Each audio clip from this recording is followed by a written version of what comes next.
Hajime!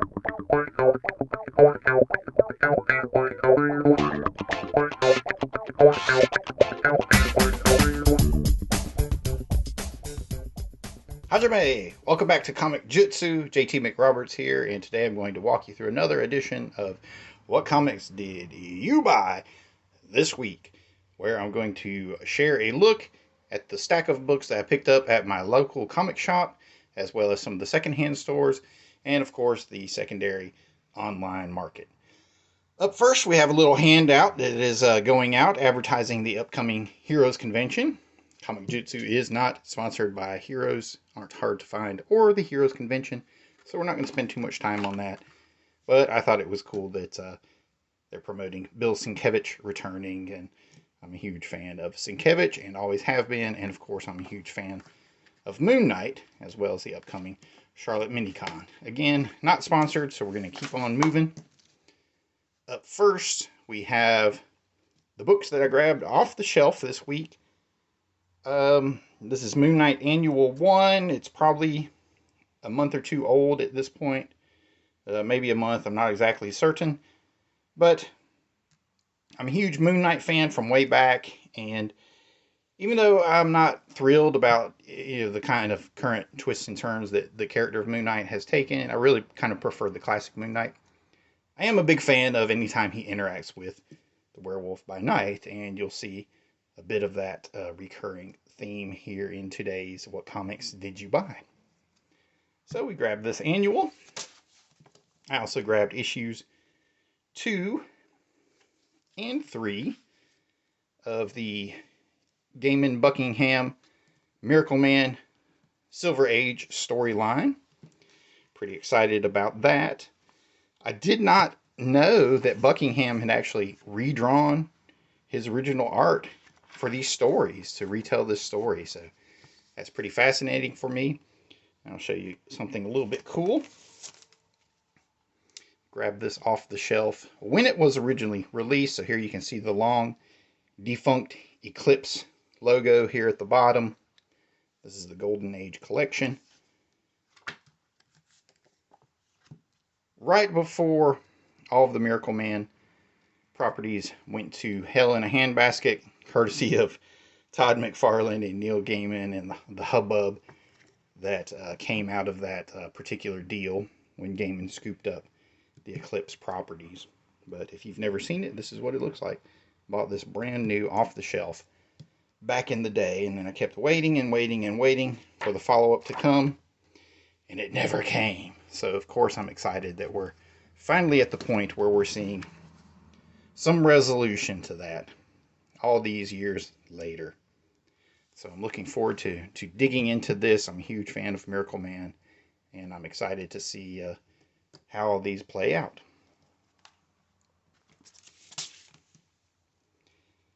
New books I saw on the shelf. This one's called Trojan, issue 1 of 4.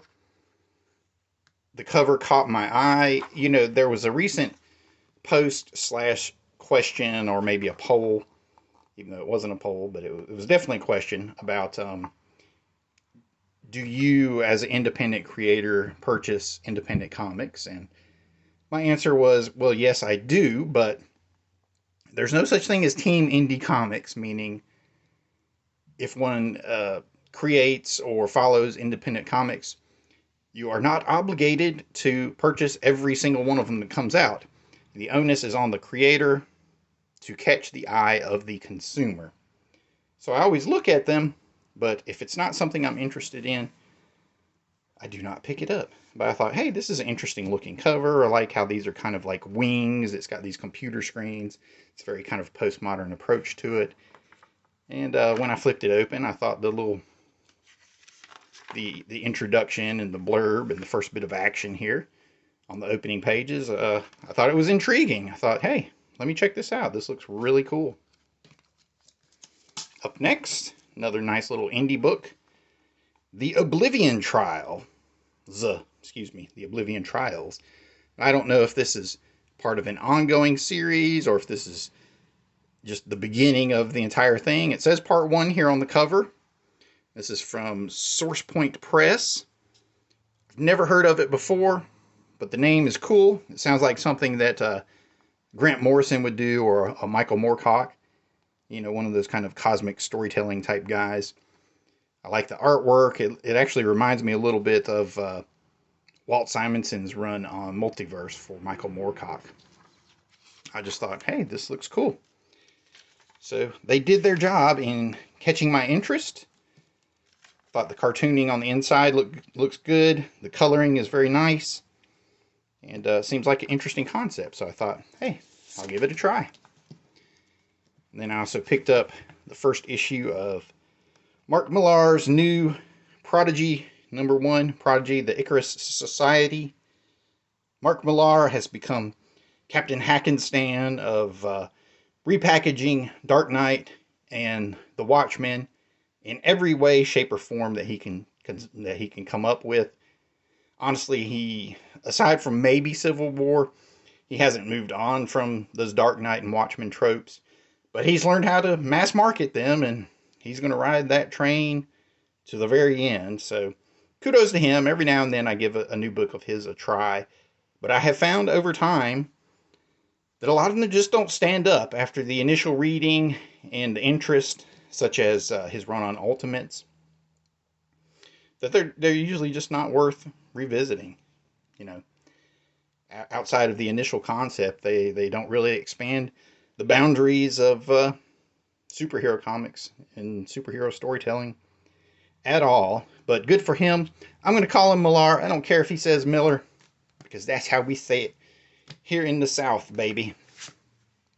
Up next, Junkyard Joe by Jeff Johns, who I'm not a huge fan of, and Gary Frank. But I love Gary Frank artwork. This is a special black and white Veterans Edition. And I just thought, hey, this just looks cool. It kind of reminds me of Weird War Tales, that sort of stuff. Opening it up inside, and you see just the detailed line work and rendering of Gary Frank. It's just absolutely spectacular. The whole thing is presented in black and white, so if you're a fan of illustrators and studying their rendering, and here you go. This is a great opportunity to study a really fantastic artist. So, looking forward to digging into that. Have no idea what it's about, but it did its job. It made me pick it up off the shelf and purchase it. Now, out of the back issue boxes, boom, grabbed a classic here, Youngblood #5. By the time Youngblood 5 came out, it was probably 5 years into the run of Youngblood. I mean, it took so long for those individual stories out on that first book to actually come out. So by this time, I had pretty much given up on Youngblood. I kept buying issue after issue, and Youngblood Strike Force, and Brigade, and whatever. Youngblood Extreme, Extreme Blood Clots, whatever they were called, and there was just absolutely no story in them whatsoever. Okay, so I'm telling a fib. This says July 1993, so this is a year into the run, so it took them a year to get 5 issues out. And here you go. By then, I had given up on Youngblood and moved on, but I thought, hey, what the heck, I'll go back and fill in some of those issues that I missed now that I can get them at a decent price. And then in the dollar box, I grabbed Action Comics number 834.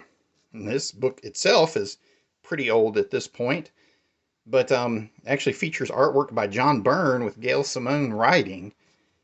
And I completely missed this when it was on the shelf at the time. I mean, I was buying other books, and also I was just balls deep in the creation of C for Chaos and promoting MVP and Mutantville and all that kind of stuff.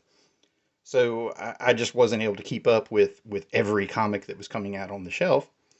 But here recently, I'm on a bit of a Byrne kick. I've been going back, filling in my John Byrne run of the Fantastic Four, and also his run on Namor, the Submariner. And I thought, hey, you know what? This will be cool. Let's grab some of those issues where he returned to Action Comics and Superman. Because my understanding is when he initially left Superman and DC Comics, he hated his time there and he hated his work. So it's interesting to see that he went back and took another swing at it. And I picked all these up from the comic shop. Not sponsoring Comic-Jutsu, so we're not going to show you too much of it. But hey, we're open to sponsorship, people. But until then, we're only going to give you a minor amount of lip service. From the local secondhand store, I discovered this, Section 0 in the bargain books. I really loved Section 0 when it first came out. I believe the initial run was like in 2000, 2001. It was maybe as late as 2003. It was really close to when the Guerrilla imprint of books came out, worked by Carl Kiesel and Tom Grummett. And I had no idea that they brought this book back in 2019. So this was my first time seeing these, and I was able to actually grab several issues of it. Issue 3, Issue 4, Issue 5, and Issue 6. So, of course, now that I have to hunt down issues 1 and 2 of this particular run, I had the original printings of that first volume of Section 0. And as far as I know, they just kind of petered out after like the third issue. There was like no resolution to the story and no real news on what had happened to the book. They just stopped selling it and stopped making it. So I'm glad to see it return. These are really cool. I mean, they take all of the kind of Area 51 conspiracies and alien visitor tropes and all that kind of stuff and mush it all together into this one group, this Section 0 group that goes around and deals with Bigfoot and aliens and, strange things like chupacabras and all that kind of stuff. So, I'm a big sucker for that kind of stuff. Pretty provocative cover there. Interesting to see what's happening on the interior. These are all members of the Section 0 here. These guys, this is their Gaiman character. Actually, I don't remember this character. I don't remember any of these characters' names. Like I said, it's been almost 20 years since those, if not 20 years since those that first volume came out, and it never had any resolution. So I'm excited to see that they did complete a 6-issue follow-up. Okay, and up next we have our snags from the online secondary market. Went ahead and grabbed the final issue of Mark Waid's History of the Marvel Universe. I guess this is where they cover some of the Marvel Now era and the more recent stuff. So I'm curious to see how he ties it all in together to the greater Marvel history as a whole, because, one of the points of contention that I really had with the modern Marvel books is the way they kind of rewrite and write over characters of the past. I mean, when you can do that in a way that enhances the story and pays respect and homage to the past and the history and the tradition of the characters without just disregarding them and throwing them out the window. Like the way the MCU uses Captain Marvel to be the one who came up with the name of the Avengers, or to say that Nick Fury lost his eye from Captain Marvel's cat. That kind of nonsense. I'd much rather that they paid homage and built on the stories of the past rather than just tearing them down and saying, oh, well, they're all made of clay feet. It's a bunch of bull crap. Only the new stuff matters. So I want to see if Mark Waid can kind of reconcile the present of the Marvel Universe with its past. And if anybody can do it, he can do it. I'm slowly filling in my run of Volume 1 of Moon Knight. I loved this series back in the day. My cousin introduced this to me, believe it or not. We would go to the old, one of my uncles owned a gas station that had a video store in it, the one where they had the little tabs on the wall, and you would pick up the tab beneath the cover of the movie, and you would carry it up to the counter and turn it in, and then they would bring you the video cassette. Well, since they were owners and we were related, we would just grab a ton of tabs and get the movies and take them home for the weekend. And we were watching the Mad Max movies. It was Mad Max and Road Warrior and all that kind of stuff. And I actually had a stack of G.I. Joe that I was showing to him, and he showed me Moon Knight. It was it was pretty cool trade off, and I just instantly fell in love with Moon Knight. This kind of a Batman with a supernatural bent, where he was more focused on the supernatural than just random crime in the city.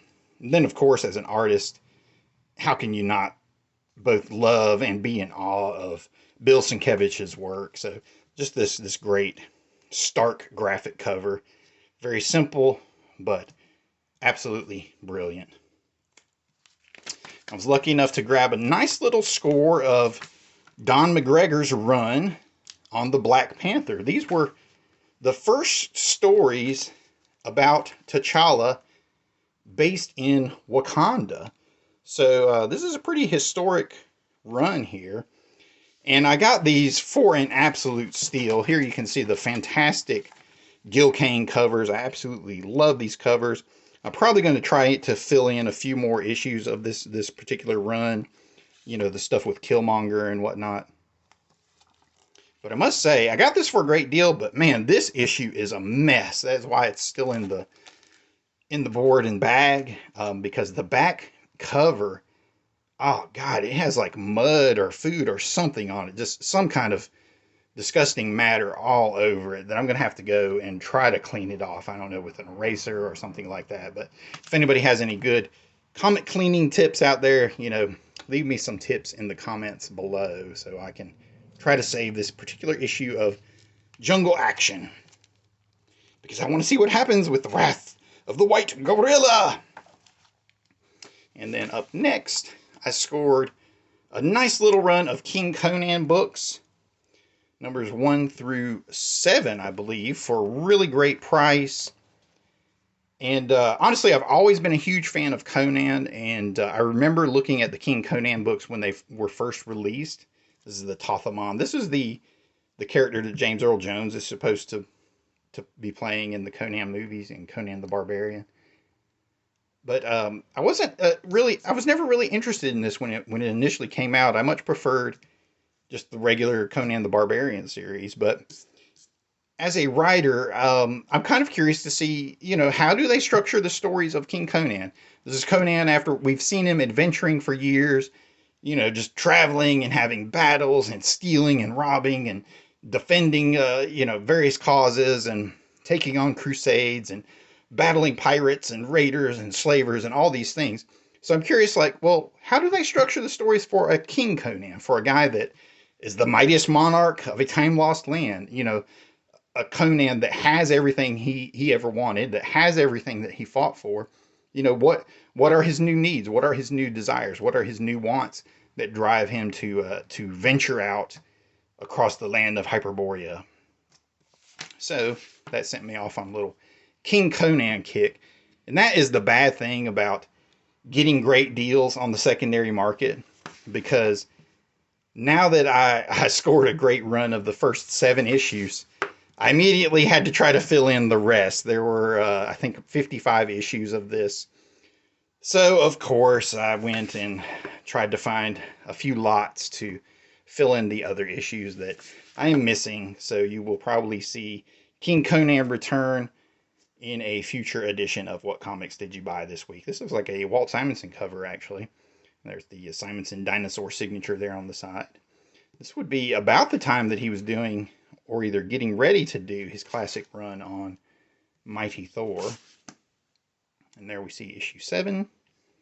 King Conan, John Buscema cover. And next, you've been seeing a lot of the Defenders here on What Comics Did You Buy. You'll probably see a Defenders storyline pop up in the Superhero Spotlight at some point.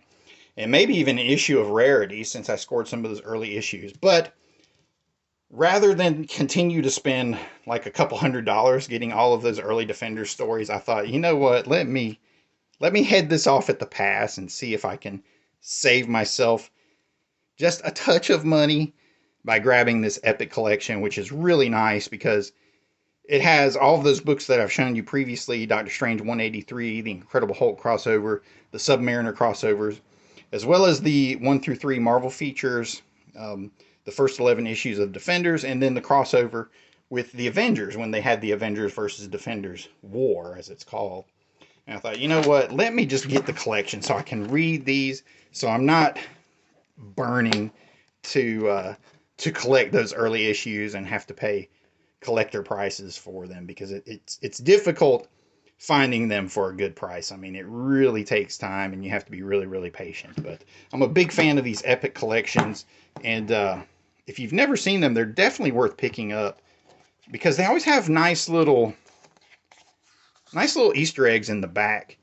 Here you see some original art from Marvel Feature number 1.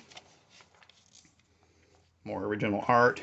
Cover for the Defenders number 4. There's a trade paperback cover for the Avengers Defender War. So on and so forth. That's a nice John Romita rendering of Thor versus the Hulk. Big fan of these epic collections. I definitely recommend them if you ever see one that is about a subject or one of your favorite comic books. Definitely grab them before they are gone, because they do sell out, and then they really start to go for premium prices. And up next, we have dun, dun, dun, another little nice artist edition. Except this is an artist edition portfolio. Okay, this is Walter Simonson's Ragnarok. This was his return to the classic Ragnarok storyline that he presented in the pages of Marvel's Mighty Thor. And he goes on and tells it without all the Marvel trappings. You know, he tells the story of what happens next. And this is a really nice portfolio collection. Here you can see I've put in my the print that I got from Heroes Con this year. They gave these away to the early ticket weekend pass buyers. I have this nice little print, and it's really cool because you can see the gradation of the black here on the inking, so you can kind of get an idea of the brush strokes and the marker strokes and whatnot. You've got Orion next to Thor. So good stuff. I'm not going to pull out every piece, so it's just a collection of these covers by Simonson, and obviously the camera's not set up for it. I need to bring it up a little bit higher to show these full spreads. But you know, and look for this in a future episode of Rarities, where I'll bring out all of these portfolio pieces that are inside. It is 12 pieces, and it's inside a nice little carrying case. This particular set is now out of print, so I was glad to be able to get it for a really good price. And yeah, I anticipate studying it for years to come. And now, last but certainly not least, one of my pride and joys, a prize of my collection. This book completes a run that I have been seeking for a long time. Captain Marvel 27. This was the final issue that I needed to complete the run of Jim Starlin's run on Captain Marvel. I have them all. Here we go. It's a little banged up on the side here, but I got it for a really decent price. It's a great reader's copy, and it even still has some value as a collector. And here you flip it inside, and you just see this fantastic Jim Starlin artwork just leap off the page at you. His design sensibilities and his amazing, fantastic fight scenes, cosmic fight scenes. There is the silver-haired Captain Marvel going toe-to-toe with the Super Skrull. So definitely look for an episode of Rarities coming up very soon. Or maybe even Superhero Spotlight, where I take a closer look at Jim Starlin's run of Captain Marvel. And definitely coming to the Superhero Spotlight to get ready for Guardians of the Galaxy Volume 3 will be Adam Warlock. So I'm definitely going to start talking about Adam Warlock and share a look at the classic Jim Starlin run on that character, because I know what's coming in the movie is going to be completely different and probably heartbreaking for those of us that are fans of the original character. But that's just the world we live in. So I will do my best to archive and pay homage to those characters as they once lived and thrived, such as here on the pages of Captain Marvel 27. This was the first appearance of Star Fox, by the way. So there you go. What comics did you buy this week? Let me know in the comments below. As always, like and subscribe. Tell your friends about the channel. Watch this all the way through to the end so that the algorithm will spread and we can bring more viewers here to Comic-Jutsu. If you want to follow me on social media, you can find all of those links down below. When my graphic novel is ready, you'll find links to that here as well. Until then, this is JT McRoberts signing off. Superior!